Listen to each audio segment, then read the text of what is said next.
Et si eux, c'était nous? C'est le nom de l'association que je vous propose de découvrir aujourd'hui. Une association ici, sur Saint-Quentin, qui vient en aide aux réfugiés en les aidant au quotidien, en leur apportant leur soutien et en leur proposant également des cours de français, des cours que je vous propose de découvrir. Ça travaille dur, c'est ici à quelques pas, dans la salle du casino au Faubourg d'Ille. Nous connaissons les parcs-villes maintenant. Nous quoi? Nous connaissons. Non, non, nous connaissons. connaissons. Bon alors Jo, là c'est un véritable cours de français qui se déroule derrière nous. Eh oui, alors oui, aujourd'hui en plus il y a 3 nouveaux.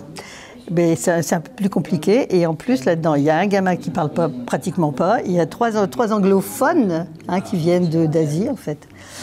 Et enfin, les autres, quand ils viennent d'Afrique ou d'Afrique du Nord ou d'Afrique, en général, ils parlent le français. Donc ça va à peu près, ça va mieux.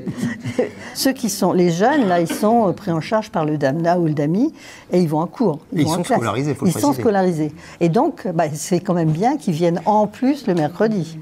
Moi, j'essaie de leur faire parler de ce qui se passe à Saint-Quentin, des événements. On a vu l'autre jour, c'était le carnaval, donc on a travaillé sur le carnaval. On reste sur le quotidien et sur notre territoire. Pour que ce soit plus pratique pour eux, pour que ça soit plus vivant, quoi. Qu'est-ce qu'on mange au Bangladesh? Riz. Du riz, beaucoup de riz. Tu manges du riz? Rice. Rice. Do you eat rice? Bon Idrissa, ça se passe bien les cours ici? Ouais, ça va. Ouais, Ça va. Ça fait longtemps que tu viens le mercredi? Ouais, ça fait beaucoup de mois. Ouais, déjà? Ouais. Au Mali, je n'ai jamais été à l'école. Bon, quand j'arrivais ici, j'ai essayé de faire l'école pour apprendre la langue française. En plus, avec cours de français et en auto aussi. Tu sais ce que tu aimerais faire plus tard? Comme métier? Ouais. Ouais, bon, j'ai choisi des métiers plomberie, quoi. D'accord. Ouais. Je vais te laisser y retravailler parce que Jo, elle nous regarde et puis elle est sévère des fois, non? Ouais. On a bien compris qu'il y a des profils bien différents. Bah ouais. Ce sont des parcours de vie compliqués qui les ont amenés à arriver sur notre territoire en France.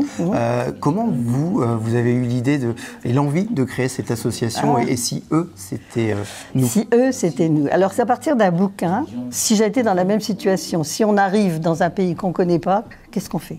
On n'a pas d'argent, on n'a rien, qu'est-ce qu'on fait? Comment on vit? Et donc j'avais lu ce bouquin et je me suis dit, il faut qu'on fasse quelque chose. Donc à l'époque, il y a 7-8 ans, je me suis dit, j'entendais parler de Calais, je me suis dit, on va créer une association. Enfin non, on va ramasser de l'argent pour Calais. On fait faire un concert avec une copine qui est prof de musique, pour récupérer des fonds. Et puis j'en parle comme ça autour de moi et on me dit, mais il y a des étrangers à Saint-Quentin. Donc je rentre en contact avec la personne qui s'occupe d'étrangers. En fait, c'était Saint-Éloi. Et donc on s'est mis ensemble et on a d'abord fait le concert et on a récupéré les sous. Et là, les sous, on a fait une association et on a essayé d'aider, donner par-ci, par-là pour acheter des courses, faire des courses en fait. Le truc, c'est ça. Les familles, elles n'ont rien. La plupart du temps, elles n'ont pas d'aide. Elles arrivent, donc elles vont au Restaurant du Cœur. Et puis pendant les vacances, pendant que le Restaurant du Cœur est fermé, c'est Saint-Quentin Entraide qui les aide, qui apporte. Alors dans ce cas-là, c'est nous, l'association, qui payons les courses. Il y a une vraie coopération entre différentes les associations. Ouais. Ah oui, franchement, et ça, c'est important. C'est essentiel. Il y a même des coopérations avec un centre social pour de la cuisine, il me semble. Oui, bien sûr, c'est le centre social Saint-Martin. Les mamans, elles avaient à l'origine cours de français, mais finalement, le cours de français, c'est un cours de cuisine, parce que là, elles échangent beaucoup, et maintenant, on s'est rendu compte qu'elles avaient vraiment besoin de se retrouver, de se contacter, d'échanger, voilà. Donc un cours de cuisine qui est bien plus que ça. Oh oui, oui, c'est sûr.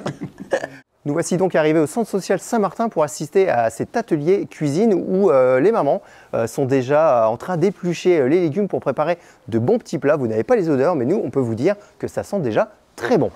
Parce que chez vous, vous les faites comment, les blettes, dans vos pays? Chez nous, on a fait avec du riz. Avec du riz? Oui. Vous faites cuire tout en même temps? Oui. Ah d'accord.